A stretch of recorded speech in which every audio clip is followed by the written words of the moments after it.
Madame, monsieur, bonjour, je suis le docteur Pondaré.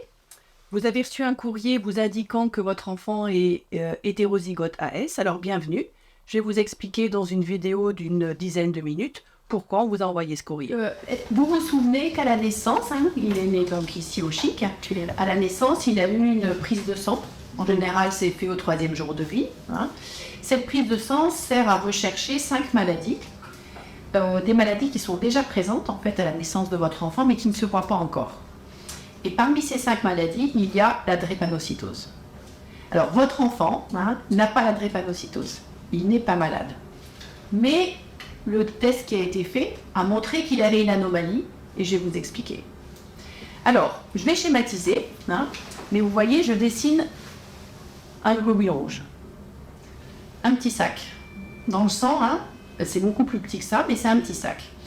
Le globule rouge, à l'intérieur du globule rouge, il y a quelque chose qui s'appelle l'hémoglobine. L'hémoglobine, c'est important parce que c'est elle qui transporte l'oxygène au corps. Dans un globule rouge normal, je schématise, il y a 2 hémoglobines. Et il y a de l'hémoglobine A et de l'hémoglobine A. Ça, c'est un globule rouge normal. Votre enfant a eu le test à la naissance. Et ce test montre que dans ces globules rouges à lui, il y a l'hémoglobine A, il y a une autre hémoglobine qui elle, ne fonctionne pas tout à fait normalement, qui s'appelle l'hémoglobine S. Pour votre enfant, c'est quoi les conséquences? Votre enfant n'est pas malade. Pourquoi il n'est pas malade? Parce que le A protège du S. On va dire que l'hémoglobine A, elle est plus forte que la S. Et donc, il est AS, mais il y a des millions de gens qui sont AS. Il y a des sportifs de haut niveau qui sont AS, et donc ce n'est pas une maladie. Il faut être rassuré par rapport à ça. On ne vous cache rien.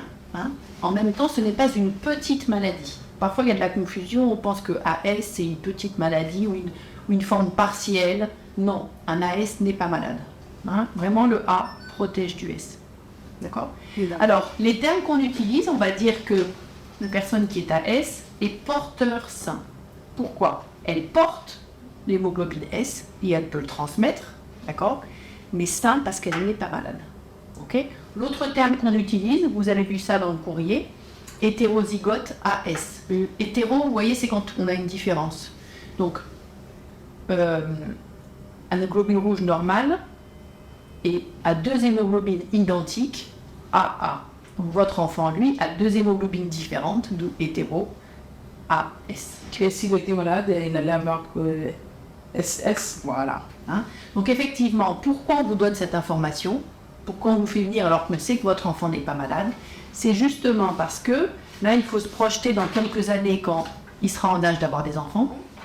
Donc, votre enfant, lui, on le sait, il a des globules rouges qui ont de l'hémoglobine A et S. D'accord? C'est pas quelque chose qui change au cours du temps. Voilà.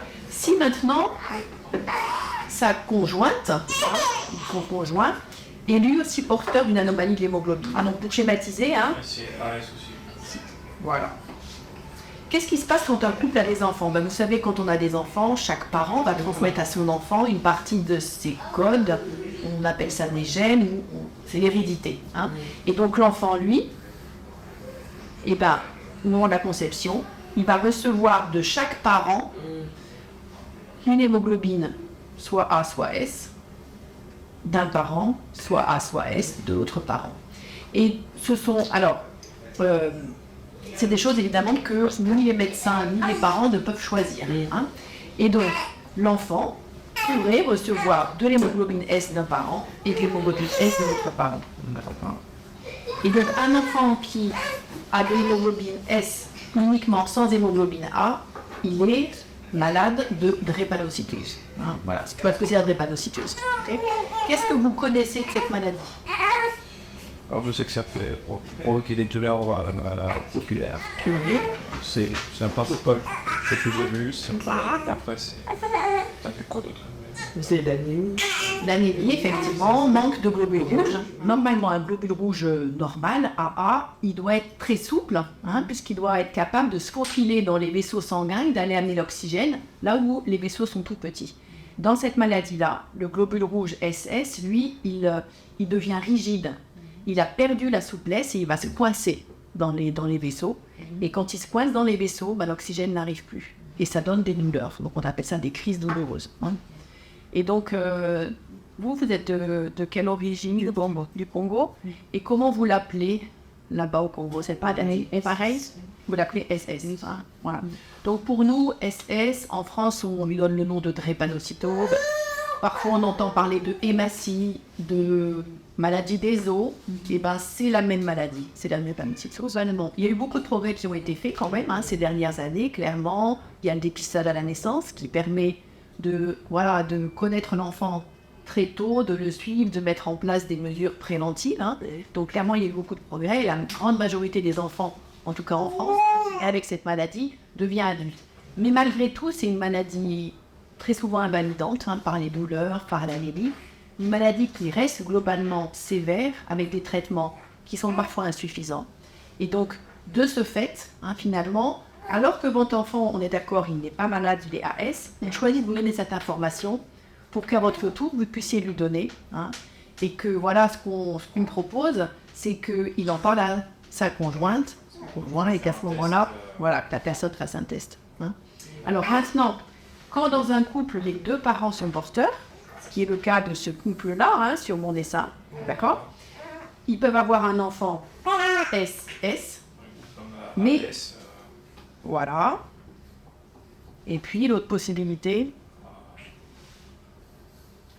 Donc vous voyez, c'est vrai qu'à chaque grossesse, l'enfant peut être malade ou pas malade.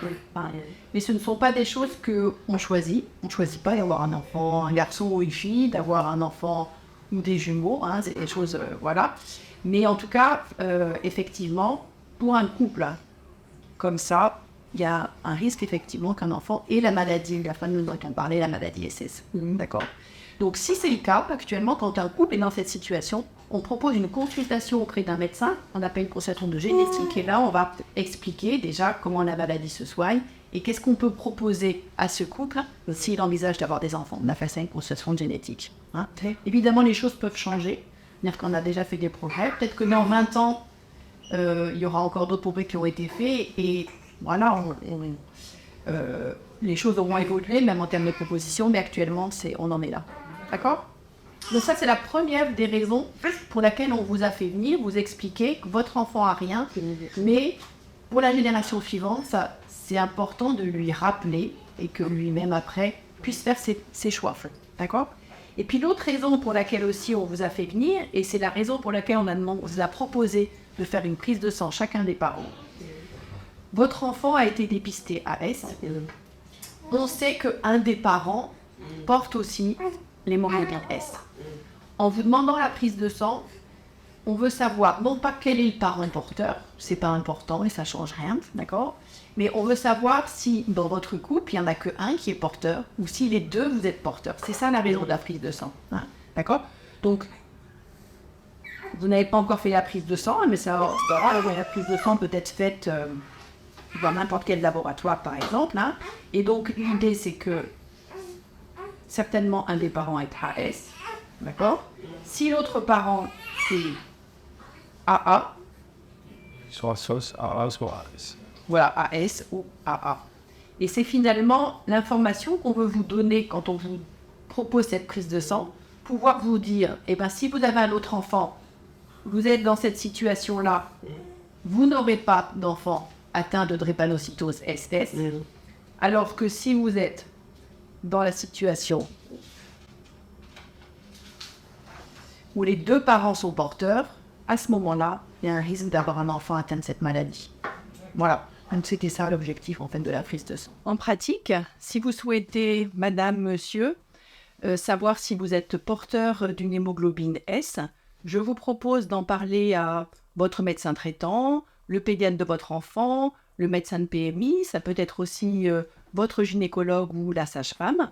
Vous pouvez lui montrer ce courrier et il vous prescrira alors une prise de sang. Je rappelle, si dans votre couple, un seul de vous est porteur d'hémoglobine S, l'autre est AA, vous n'aurez pas d'enfant atteint de drépanocytose. Si en revanche, dans votre couple, vous êtes tous les deux porteurs d'anomalies de l'hémoglobine, alors vous pouvez avoir un enfant atteint de drépanocytose et nous vous conseillons alors de prendre rendez-vous pour un conseil génétique.